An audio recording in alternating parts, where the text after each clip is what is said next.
There's a strange kind of slavery that wears no chains, no prison guards, no locked cells, only a silent, invisible force, one that whispers, just one more. One more hit, one more drink, one more bite, one more scroll, one more dopamine-soaked escape from the unbearable weight of being. And here's the disturbing truth. It's not just heroin addicts in alleyways or gamblers in neon-lit rooms. It's the businessman glued to his phone at dinner, the mother numbing herself with wine after putting her kids to bed, the teenager cycling through social media like a lab rat, hitting a lever for another reward. Addiction isn't a flaw in broken people. It's a coping mechanism in a broken world. Carl Jung didn't see addiction as a medical disorder. He saw it as a spiritual crisis, a hunger of the soul, starving for something the modern world no longer offers.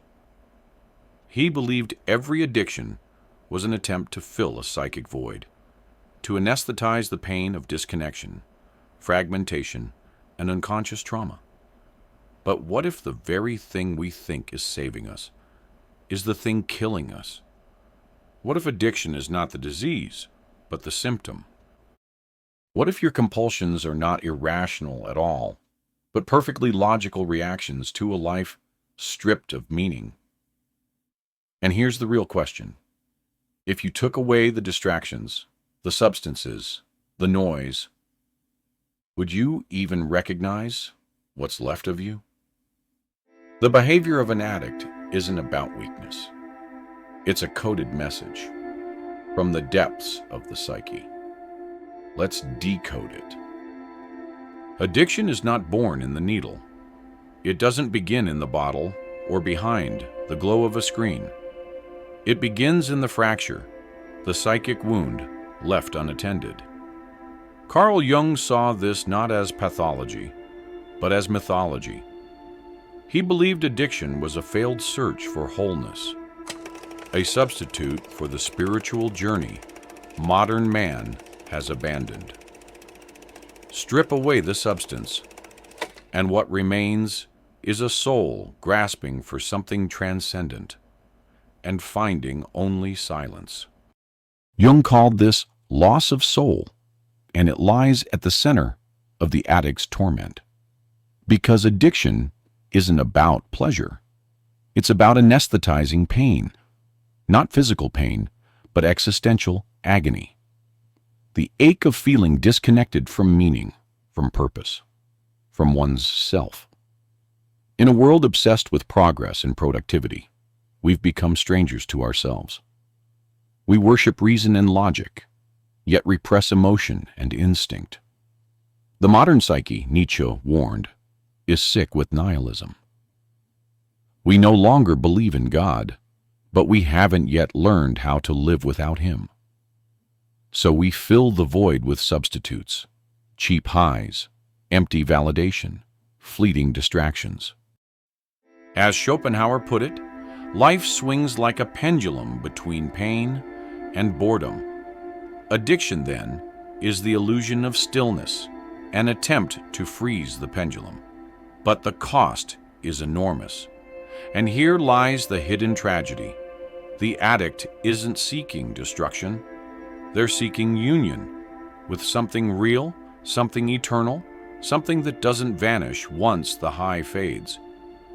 But when that connection is lost, the shadow takes over. The unconscious begins to dominate, and the self fragments further. What happens when the soul is exiled, and the shadow becomes king? When the soul goes silent, the shadow speaks louder. At first it whispers, through restlessness, irritability, a creeping numbness you can't explain. But over time, it roars. You stop feeling joy. You start needing more stimulation, more comfort, more of whatever drowns out the silence. This is the trap. Addiction doesn't just damage the body. It hijacks the mind, rewires the brain, and imprisons the self. Neurologically, dopamine pathways are flooded until natural pleasure fades into extinction. What once soothed now controls. But underneath the chemical dependency lies something far more terrifying: the erosion of identity. You forget who you are, or worse, you become the addiction. Society, too, plays its role. We praise productivity and punish vulnerability. We diagnose symptoms and ignore the causes. We treat addiction as a crime or a flaw, rather than the smoke rising from a deeper fire. Our culture anesthetizes discomfort. It tells us to escape, to scroll, to consume. And then it wonders why so many live in quiet despair. Jung warned that anything repressed in the unconscious returns with vengeance. The addict is not just battling a substance. They're battling the parts of themselves the world never allowed them to express. Grief, rage, longing, emptiness. And so the addiction grows, not just from the need for relief, but from the absence of integration. The more you push it away, the stronger it becomes. Until one day you realize you're not using the drug. The drug is using you. So what's the way out? How do you escape a prison that's been built inside your own psyche? The answer begins not with resistance, but with rebellion. True healing doesn't begin by fighting the addiction. It begins by listening to it. This is where the rebellion starts, not with self-discipline, but with radical honesty. Not with shaming the addict within, but understanding what they've been trying to tell you. Every compulsion, every relapse, every desperate grasp for relief, it's all a message, a cry from the unconscious. Something inside you is suffering. Something inside you is still alive.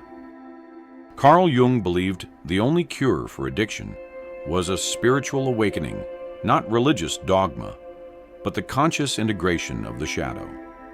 He saw the addict not as a failure, but as a seeker, a person who had unknowingly turned to false gods, chemicals, compulsions, illusions, because they had lost contact with the divine spark within.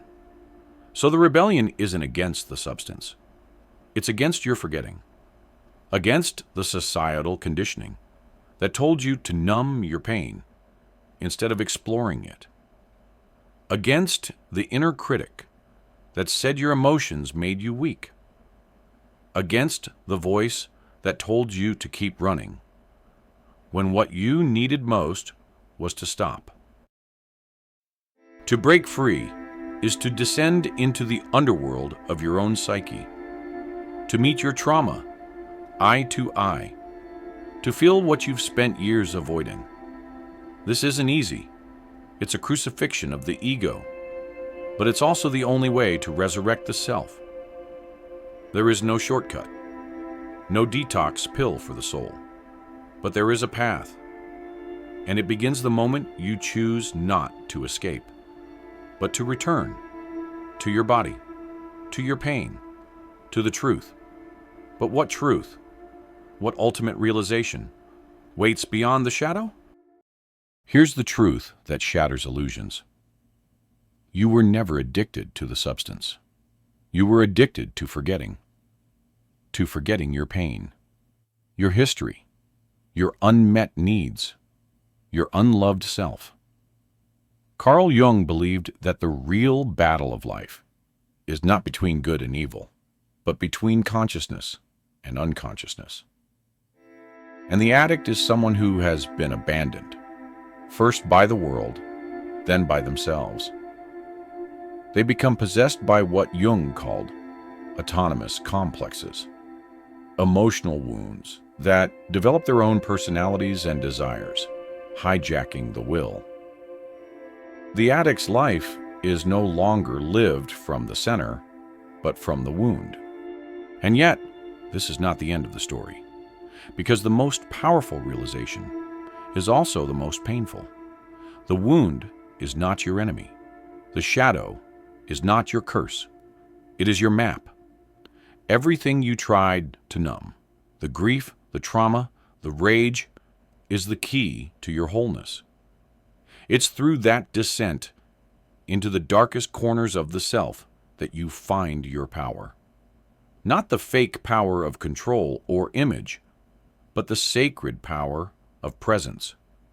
The courage to feel, to be, to live without anesthesia.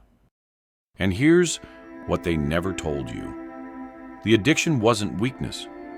It was your soul's last survival mechanism. It kept you alive while you searched blindly in the dark. But now, if you're willing, you don't have to search anymore. You can face it. You can feel it. You can finally remember who you were before the forgetting, because you were never broken. You were just waiting to become whole.